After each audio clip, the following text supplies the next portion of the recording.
everyone, welcome. Welcome to Putting on the Mind of Christ, the inner work of Christian spirituality. You are loved with an everlasting love. This is your Pastor Yeti. As I closed yesterday, I said, now we're going to talk about the subtle consciousness, and we're going to do this. Maybe for some it's very complicated to go through all these insights and trying to understand.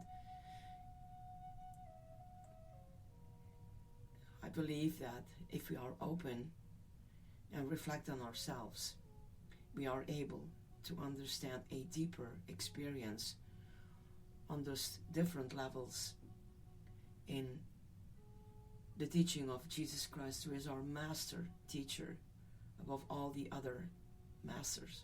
He is our divine master. But it's interesting that psychological and physical, as a human being, what really is deep inside of us and how it is and can be developed, restored, get healed, and changed. So come with me in the subtle consciousness. Excuse me. Saint Teresa of Avila has written masterfully about the subtle level. Saint Therese, 1515 to 82, the first woman doctor of the Catholic Church, entered the Carmelite religious community in 1536. And I do believe that as of today, our beloved Teresa of Avila is well known by so many other denominations. But I'm very happy that she became acknowledged by the Catholic Church, which of course is very important, because I do believe we have so many spiritual, strong women. As I do the broadcast of the Bible study for women from the Bible, we go through all these thoughts and their life experience. So anyway, I'm not promoting my other broadcast, but it's just interesting that it is to let you know, and that some women who were Catholics becoming so well known by so many others, and that's a blessing.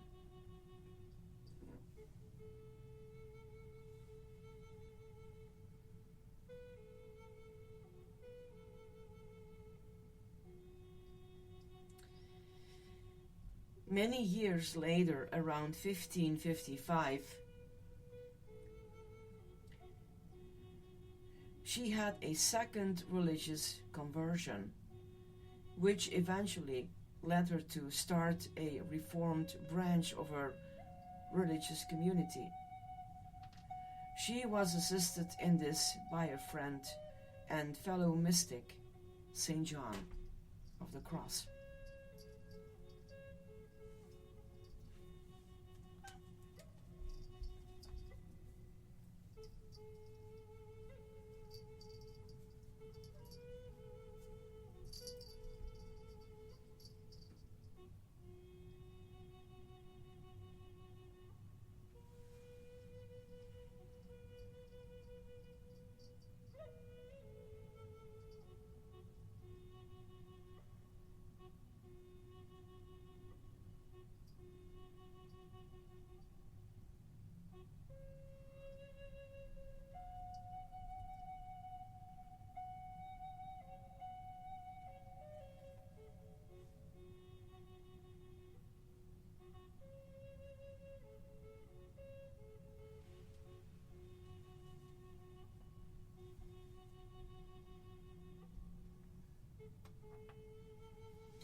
Among her writings were her life, The Way of Perfection, and her masterpiece, The Interior Castle.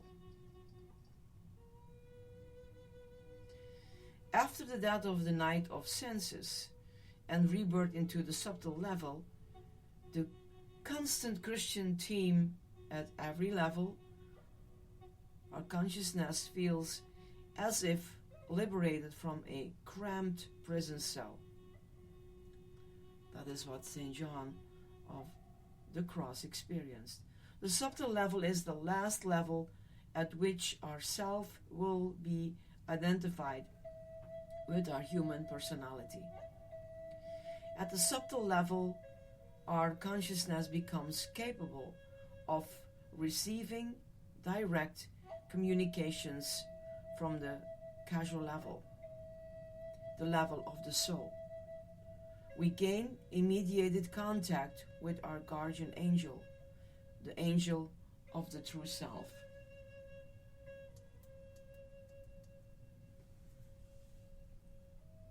Our own spiritual master and Jesus himself. All three of these serve as messengers, angels of the true self, and guide us toward our final individuation as a human being. If we are especially psychic, like Teresa, we may begin to hear voices and or heavenly music, experience visions, have raptures and spiritual revelations, or experience the other subtle inner phenomena of this level. Gradually, as we become more individuated and as we grow closer in consciousness to the level of the soul, our worldview and psychic structure will begin to unravel. We move simultaneously upward into the causal level and downward into the dark night of the soul. The subtle level of consciousness is the seventh and last level of consciousness of the human personality. It is the last level at which we understand our identity to be that of a mere human being. St. John of the Cross, in his attempt to fit his 5-stage map into the older 3-fold traditional map of the spiritual life, calls the level of subtle human consciousness the illuminative way, or the way of infused contemplation. That is, he sees this level as the second level of the traditional 3-fold spiritual path. It is a level of human consciousness far above the consciousness of most people. A fact John acknowledges but never tries to explain. Beginning with this chapter, John's sole companion on the spiritual journey, St. Therese of Avila, will be added as a guide. She and John were true soulmates. Teresa's psychic and subtle seeing abilities were much more developed than John's. As a result, she was also able to see and feel a lot more of various occurrences on this part of the path than he.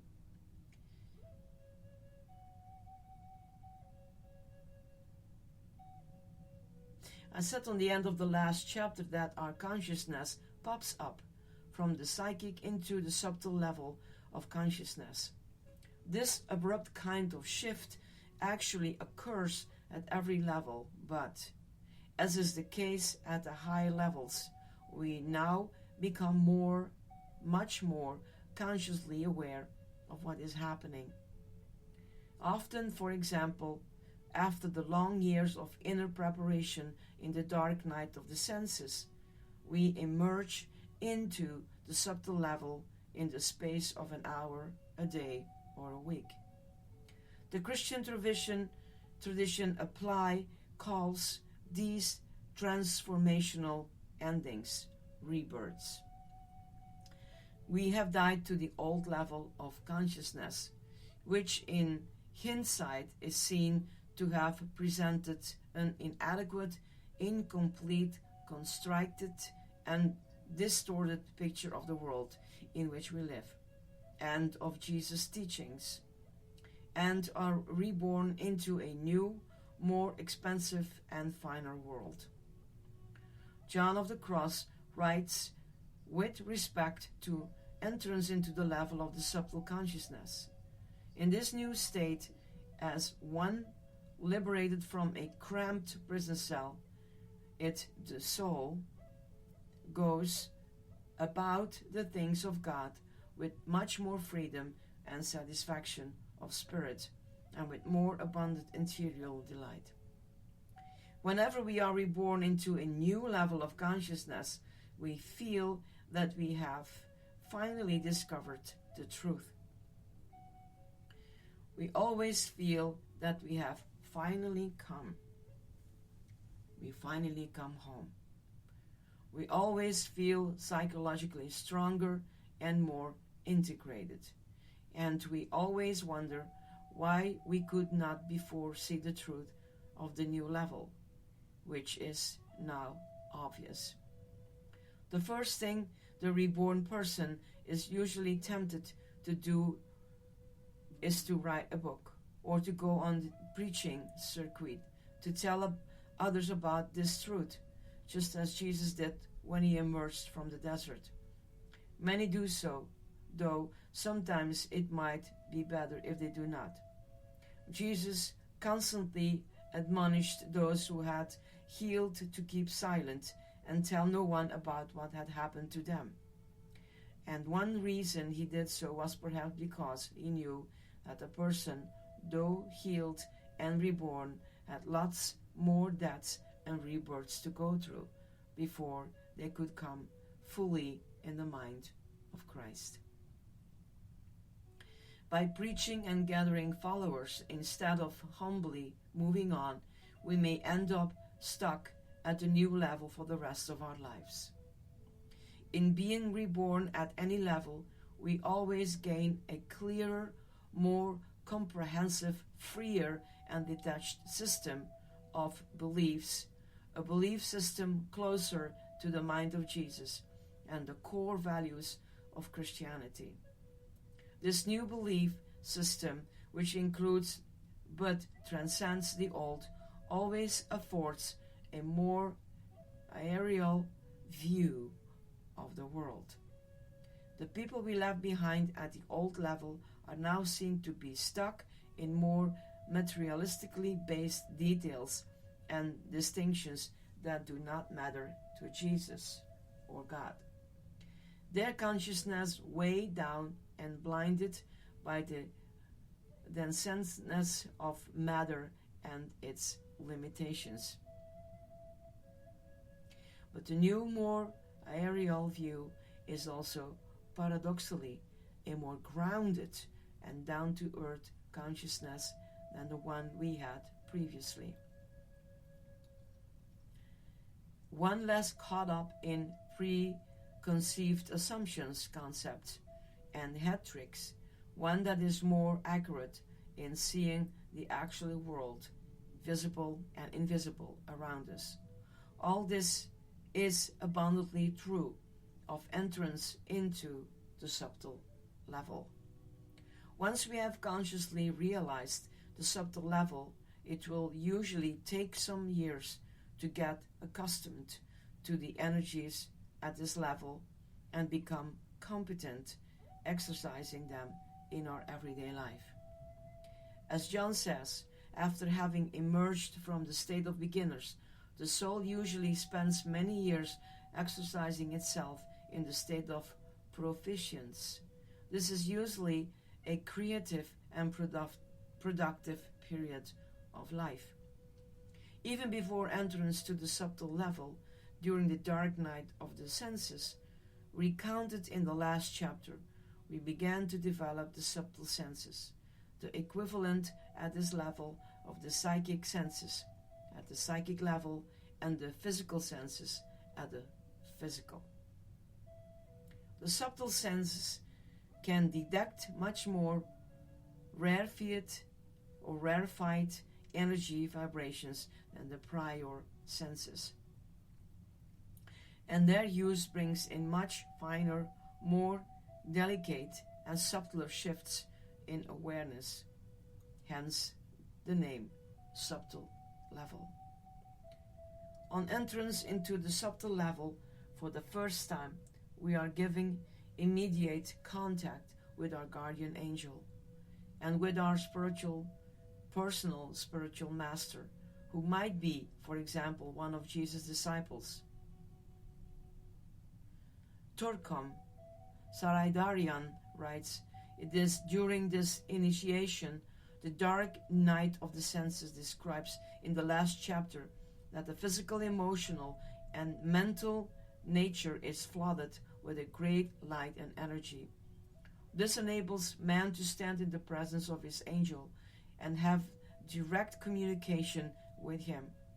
This could not happen before because our vibrations were too low to see or hear these spiritual guides regularly. The guardian angel, whom I prefer to call the angel of the true self, and the spiritual master will often begin to appear in our dreams. There is no mistaking them when they come, because they are numinous figures, meaning they shine from within by their own internal generated spiritual light.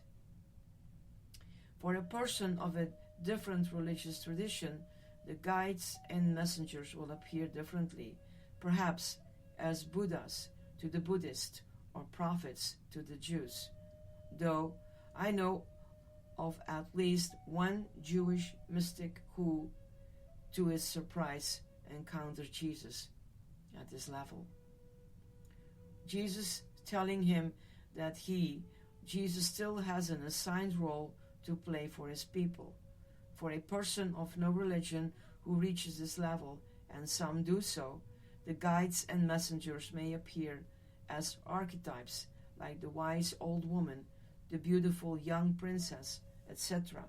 The form, the astral clothing does not matter.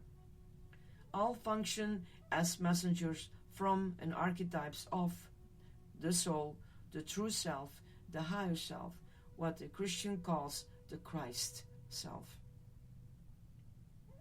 Causal are soul energy that are entering our awareness at this level are properly called angelic. They are angelic in their function as messengers from our Christ self, in their tremendous healing powers, and in their sublime intelligence. There are no free-floating energies in either the visible or invisible parts of our universe. That is, energies not connected to personal beings of one sort or another. In the Orthodox Christian tradition, these angels or energies are emanations from the great personal, though non-human beings we call archangels. Although they have their own distinct spiritual existence, both the Master and the angel also stand for our own soul, our true self, our higher self, and for the Christian, the Christ self. For the Christian, Jesus also becomes, at this level, a personification of our true self. If we read certain gospel passages, especially in the Gospel of John, in which Jesus speaks as the Christ, from the level of the Christ consciousness, this passage contains surprising new meanings and depths if we substitute where Jesus says, I, or me, our own true self. For example, whoever loves his father or mother more than me is not worthy of me. Matthew 10:37. Believe in God and believe also in me. John 14 verse 1. Whoever accepts my commandments and obeys them He is the one who loves me, John 14:21, and you cannot bear fruit unless you remain in me, John 15 verse 3. The same dynamic operates with respect to Jesus if we unite with him in Holy Communion. Each reception of Holy Communion becomes an opportunity to visualize ourselves as being more transformed into our divine Christ self. Jesus, speaking as the Christ, our own Christ self, said, I am the bread of life. Whoever eats it will not die. John 6:48 and 50. By interiorly incorporating this bread more and more as our own identity, we begin a rapid inner transformation in identity from human to divine. At the subtle level, our inner identification with Jesus as Christ comes over more quickly into fulfillment. It is at the subtle level that we begin our final individuation, the process by which a person becomes spiritually and psychologically whole, unique, and full of inner beauty. We take the final steps in the creation of ourselves as friends of John, John 15 verse 15. Joined heirs with Jesus of the kingdom, Romans 8:17. Integrated and complete human beings who unite all the male and female parts of ourselves into one divine Christed whole, Ephesians 2:14, Galatians 3:26. All the guides and messengers are sent to help us accomplish this task, Colossians 1:16.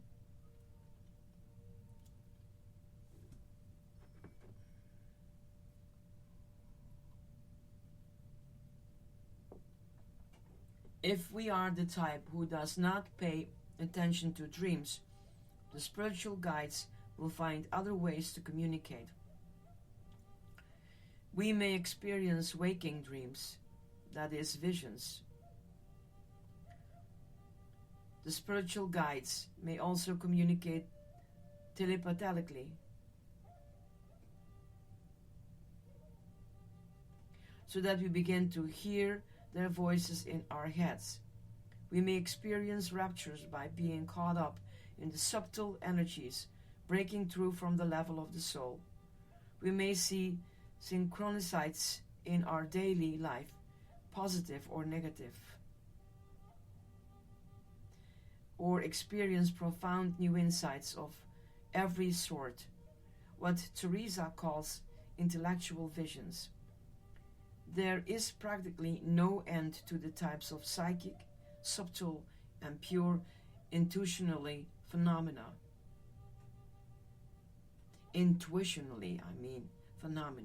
that may occur at this level as the soul's way of knowing.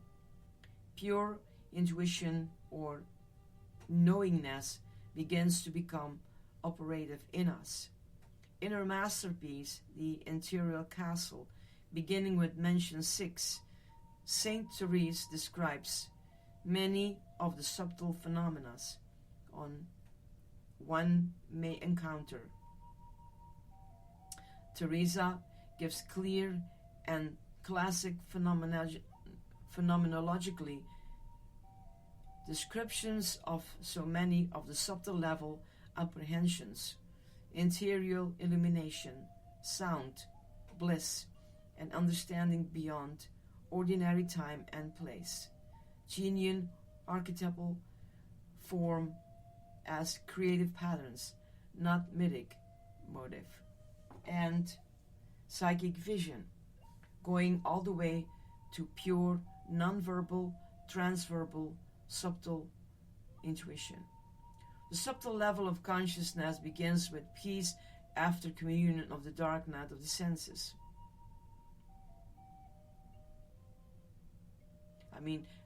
commotion of the dark night of the senses, and remains largely peaceful for several years while we gain experience and competence at this level. Eventually, the peace begins to break down under the onslaught of all these new inner phenomena. The soul energies coming in form, the causal level, start breaking up our psychic structure and belief system, and once again our emotional balance, or what we took to be balance, begins to be seriously disturbed. Both John of the Cross and Teresa describes the transition in considerable detail. As always, John will usually be the best guide for Christians who are only moderately psychic, while Teresa is the best guide for the mystic. Teresa is positively brilliant in distinguishing the agonies of the soul in its higher dimensions or stages from these emotional problems that often simultaneously characterizes the lower faculties. She clearly distinguishes, for example, 3 types of inner voices: those of the fancy or imagination, which can be hallucinatory and diseased, she says; those that are verbal and may or may not represent true wisdom, for they may also be deceptive and diseased; and those that are transferable altogether, representing direct interior apprehension.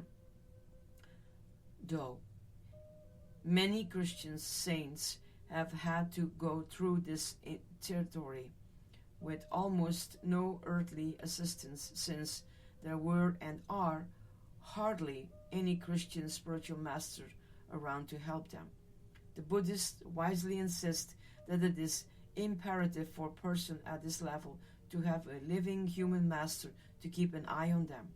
Otherwise, especially if we are very psychic, we may wonder sometimes if we are losing our minds. There are dangers at this level. For example, the remaining dark parts of the self, which John calls the roots of the person negativity, can easily be projected outward into visions of the type called hallucinations and diseased by Teresa, and called devils or bad angels by John. Inner voices can also be infected with negativity, so much so that we must be extremely careful channeling spirits at this juncture, or some very negative and unbalanced messages can come through. The horrendous visions of Saint Anthony of the Desert probably occurred at this level, usually referred to as Satan disguising himself as an angel of light. It is about this level that the Buddhist master warned their disciples in no uncertain terms: if you see the Buddha on the road, kill him. John of the Cross says this is the stage in which the devil induces many into believing vain visions and false prophecies.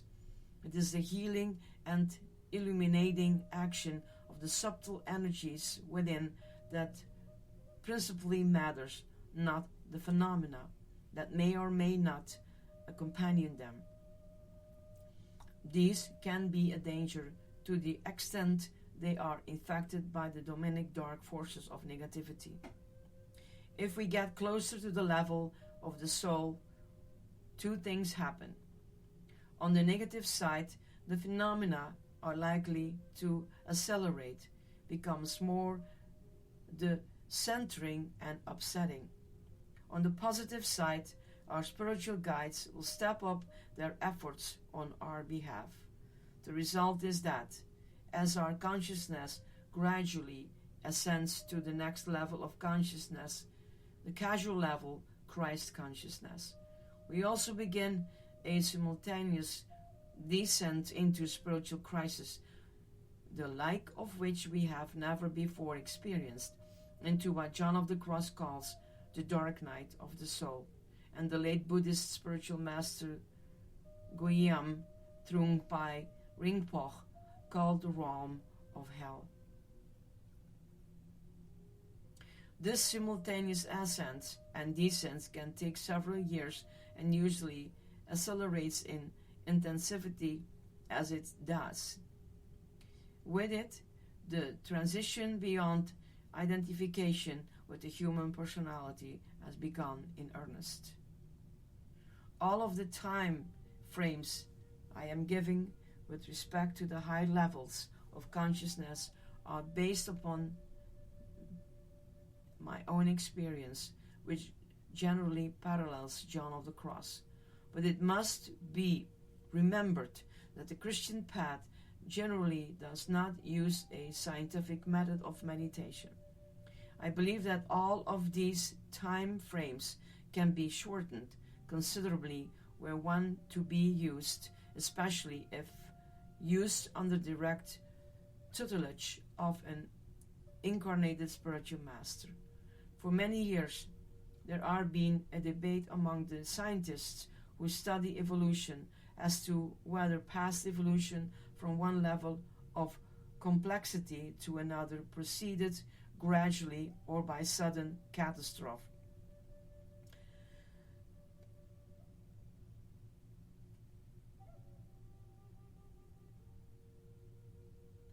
To the psychically gifted person who has developed his or her consciousness into the subtle realm, human consciousness being, among other things, evolution finally becomes aware of itself. It may be seen that evolution proceeds by a combination of both. Ordinarily, everything is gradual. After the sudden rebirth into a new level, it may, and often does, take several years to become fully accustomed to the energies at that level. For example, the very same subtle energies that caused all that commotion when they broke through into the psyche level now become normal. Next, the person must become competent at a new level of awareness, gaining facility in the use of the insights and abilities of that level in their everyday life. God, in fact, will send them just the challenges they need to gain this competency. This too usually takes years. Finally, when competency is mastered, the energies of the next level begin to come in, ushering in the whole tumultuous, catastrophic death and rebirth process all over again. And so it goes. The same mechanism operates throughout the evolutionary process, including that of physical and social evolution. St. John of the Cross, the Dark Knight, Turkum Saryadarian in Christ, the avatar of sacrificial love, available. All these books are available to the TSG Publishing Foundation. So,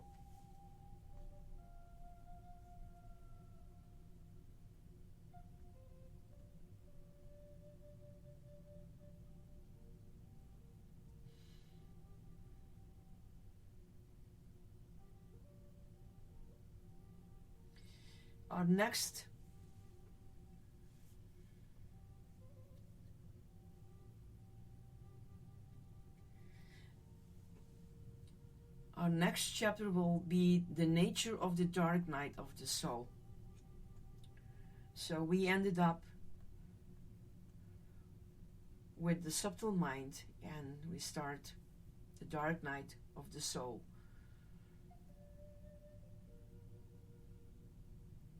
The dark night of the soul is the central mystery in the evolution of human consciousness on this planet. So, well, that is for another time, and probably for tomorrow. So, my dear ones, it's quite something. And what I like is that in this way that you cannot just jump in and the unknown.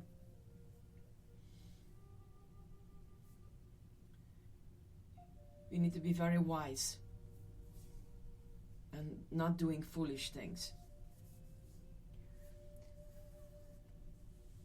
May God guide you and protect you as you journey. May you find that inner deeper mind in putting the mind of Christ in your life. And again,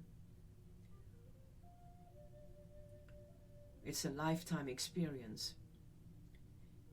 And remember this, some people will not come there. Reason, I don't know. But we cannot judge.